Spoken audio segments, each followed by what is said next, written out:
Hello, friends. Praise the Lord. In Genesis 12:1, we can see God is calling Abraham to leave all his father's household and things and go to the nation that which God has commanded to go. See, here we have to learn one thing here. God does not keep same plan for sometimes does not keep same plan for parents and offsprings, because God's plan is unique and different for each and everyone. Many of us will try to follow the footstep of what our parents have followed, like the job that they have done or like the life that they have lived. Many of them will try to replicate that, but God's plan is so unique at many situations. We can see here, see in Joshua 24:2, we can see Abraham's father Terah, he was one who worshipped idols, and in other books we can see he was a one who makes idols and he does his living.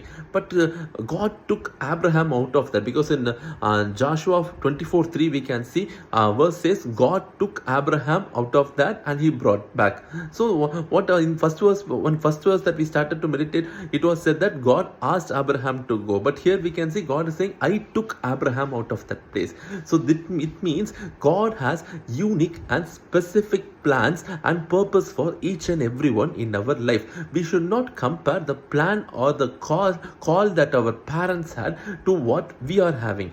Just for a small example, if in doing God's ministry, if father is called as a pastor, son may be an evangelist. It is not that son should be a pastor and should take over that church. See, God's call, it may be a pastor, but it is not 100% that it will only be the pastor. Just for example I am saying. So God's call will be unique and different, but many times many of us will get upset because we are not having the call of our parents. One parent got upset in Bible. We can see in 1 Samuel 20:31, King Saul was so much upset because he know his son Jonathan is not going to be the next king. He's trying to kill David because he know if David was alive, his son Jonathan can never become the next king. But Jonathan had the maturity, because in 1 Samuel 23:17 it is said that Jonathan is saying, see David, you are the next king, I will be next to you. He had that maturity. Jonathan didn't say, see, my father is a king, I will also be a king only. No, he had that maturity to step aside behind and said, I will become second. It's not an issue. This maturity we should have. We should not compare what call or what position that our parents has had with what we are living now today. That will be different. We can see in Exodus 1:22, before Moses was born, his parents were in slavery, because a verse says they commanded all the male child to be killed, and they were in a slavery. But in Exodus 3:10 we can see though Moses birth parents or slaves, Moses became a prince to save the people of Israel out of Egypt.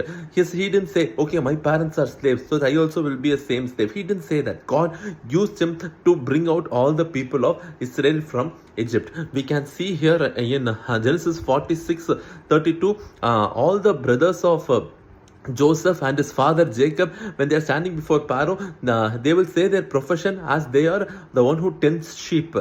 Yes, from generation to generation they are tending sheep. We can see Abraham, Isaac, Jacob, everyone are tending sheep. All the brothers are tending sheep. But in Genesis 41:41 we can see Joseph has become the minister or the ruler of that area. It doesn't mean that since all of them had 10 sheep, Joseph also should tend sheep.